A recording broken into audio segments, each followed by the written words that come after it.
ਮੇਲੇ ਸ਼ੁਰੂ ਹੋ ਗਏ ਨੇ ਔਰ ਇੰਤਜ਼ਾਰ ਆਈ ਸਰਦਾਰ ਅਬਦੁਲ ਰਹੀਮ ਖਾਨ ਨਿਆਜ਼ੀ ਸਾਹਿਬ ਨੂੰ ਮੇਲਿਆਂ ਦੇ ਵਿੱਚ ਭਜਦਿਆਂ ਵੇਖਣ ਦਾ।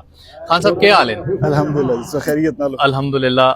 ਖਾਨ ਸਾਹਿਬ ਮੇਲੇ ਦੇ ਮੁਤਾਲਿਕ ਦੱਸੋ, ਜੋ ਮੁਲਤਾਨ ਦੇ ਵਿੱਚ ਨੇਜ਼ਾਬਾਜ਼ੀ ਦਾ ਹੋਣਾ ਕਿਤਨਾ ਵੱਡੀ ਮਾਈਲਸਟੋਨ है, कितना ਵੱਡੀ ਅਚੀਵਮੈਂਟ है ਇੱਥੇ ਹੋਣਾ ਦਾ? ਪਹਿਲੇ ਤਕਰੀਬਨ ਕੋਈ 10 ਸਾਲ ਤੋਂ ਮੈਂ ਨੇਜ਼ਾਬਾਜ਼ੀ ਦੀ ਫੀਲਡ 'ਚ ਹਾਂ ਜੀ ਜੀ। ਮੁਲਤਾਨ ਵਿੱਚ ਮੇਰਾ ਦੂਜਾ ਇਵੈਂਟ ਹੈ। सही है। ਪਹਿਲਾਂ ਵੀ ਮੁਰਾਦ ਚਾਵਣ ਸਾਹਿਬ ਆਰਗੇਨਾਈਜ਼ ਕੀਤਾ ਹੈ, ठीक है। ਇਹ ਵੀ ਉਹਨਾਂ ਆਰਗੇਨਾਈਜ਼ ਕੀਤਾ ਹੈ ਤੇ ਸਾਰੇ ਸਾਊਥ ਪੰਜਾਬ ਦੇ ਵਿੱਚ ਸਾਰੇ ਇਲਾਕਿਆਂ ਦੇ ਵਿੱਚ ਤਾਂ ਇਹ ਸਾਰੀ ਸਕਾਫਤ ਜਿਹੜੀ ਹੈ। ठीक है। ਤੇ ਉਸ ਤੋਂ ਬਾਅਦ ਮੁਲਤਾਨ ਵਾਲੀ ਸਾਈਡ ਤੇ ਇਤਨਾ ਕੋਈ ਖਾਸ ਕੋਈ ਨਹੀਂ ਜੀ। अच्छा। ਤੇ ਮਾਸ਼ਾਅੱਲਾ ਪ੍ਰਮੋਟ ਕਰਨੇ ਪੈਣੇ ਕੋ ਆਪਣੀ ਸਕਾਫਤ को। ठीक है। ਸਾਡੇ ਪੰਜਾਬ ਦਾ ਕਲਚਰ ਹੈ ਤੇ ਮੈਂ ਖੈਰਾਜ ਤਹਿਸੀਨ ਪੇਸ਼ ਕਰਨਾ। बिल्कुल सही हो गया। खान जी घोड़ा अपने को मिक्स है जी, माशाल्लाह जी। मिक्स घोड़ा है। की उम्र है? ਇਹ 6 ਸਾਲਾਂ ਦਾ ਜੀ। 6 ਸਾਲ ਹੈ। ਆਖਦੇ ਨੇ ਮਿਕਸ ਘੋੜੇ ਸੌਖੇ ਹੁੰਦੇ ਨੇ, ਕਿੰਨਾ ਸੌਖਾ ਹੈ?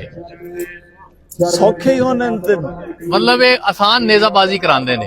ਨਹੀਂ ਆਸਾਨ ਨੇਜ਼ਾਬਾਜ਼ੀ ਨਹੀਂ ਕਰ ਰਹੇ। ਜੀ ਹਾਂ। ਮੈਂ ਤਾਂ ਸਿਰਫ ਮਿਕਸ ਘੋੜੇ ਤੇ ਕਨਵਰਟ ਚੀਆਂ ਦੇਸੀ ਤੋਂ। ਅੱਛਾ। ਕਿਉਂਕਿ ਮੇਰੇ ਕੋ ਸਪੀਡ ਵੀ ਚਾਹੀਦੀ ਹੁੰਦੀ ਠੀਕ ਹੈ। ਤੇ ਉਸ ਤੋਂ ਬਾਅਦ ਮਿਕਸ ਘੋੜਾ ਭੱਜ ਜਾਂਦਾ ਹੈ। ਭੱਜ ਜਾਣਦਾ ਹੈ। ਉਮਰ ਕਿੰਨੀ? 6 ਸਾਲ। 6 ਸਾਲ ਇਸ ਦੀ ਉਮਰ ਹੈ। ਇਸ ਨੂੰ ਬਣਾਇਆ ਹੀ ਆਪ ਇਹਨੇ? ਨਹੀਂ ਮੈਂ ਹੁਣ ਖਰੀਦਿਆ ਜੀ। ਅੱਛਾ, ਹੁਣ ਰੀਸੈਂਟਲੀ ਖਰੀਦਿਆ ਨੇ ਇਸ ਨੂੰ। ਕੀ ਡਿਫਰੈਂਸ ਮਹਿਸੂਸ ਕਰਦੇ ਹੋ ਮਿਕਸ ਦਾ ਔਰ ਪਿਓਰ ਸਾਡੀ ਦੇਸੀ ਬਰੀਡ ਦਾ ਨੇਜ਼ਾਬਾਜ਼ੀ ਦੇ ਵਿੱਚ ਜੀ? ਉਹ ਥੋੜਾ ਜਿਹਾ ਸਮੂਥ ਥੀ ਵੰਦਾ ਜੀ। ਅੱਛਾ ਜੀ। ਤੇ ਇਸ ਦੀ ਜਿਹਨਾਂ ਕੋਈ ਹਾਰਡ ਰਾਈਡ ਥੀ ਗਈ। ਠੀਕ ਹੈ। ਇਸ ਦੀ ਰਾਈਡ ਹਾਰਡ ਹੈ ਤੇ ਉਹ ਸਮੂਥ। ਅੱਛਾ, ਇਹ ਮਤਲਬ ਉਹ ਸਮੂਥ ਹੈ, ਉਹ ਮਰੋੜੇ ਦਿੰਦਾ ਹੈ ਤੇ ਇਹਦੀ ਉਹ ਫੀਲ ਨਹੀਂ ਹੈ। ਬਿਲਕੁਲ ਜੀ। ਠੀਕ ਹੈ ਠੀਕ ਹੈ। ਵੈਸੇ ਸਪੀਡਰ ਇਹ ਜਿਹੜੇ ਨੇ ਉਹ ਜ਼ਿਆਦਾ ਨੇ, ਤਰੀਕੇ ਜ਼ਿਆਦਾ ਨੇ। ਬਿਲਕੁਲ ਠੀਕ ਹੋ ਗਿਆ। ਨਾ ਇਸ ਦਾ ਕੋਈ ਰੱਖਿਆ ਨੇ ਜੀ? ਥਲ ਐਕਸਪ੍ਰੈਸ। ਥਲ ਐਕਸਪ੍ਰੈਸ ਨਾ ਰੱਖਿਆ ਨੇ ਜੀ। ਮਾਸ਼ਾਅੱਲਾ ਜੀ, ਜ਼ਿੰਦਾਬਾਦ।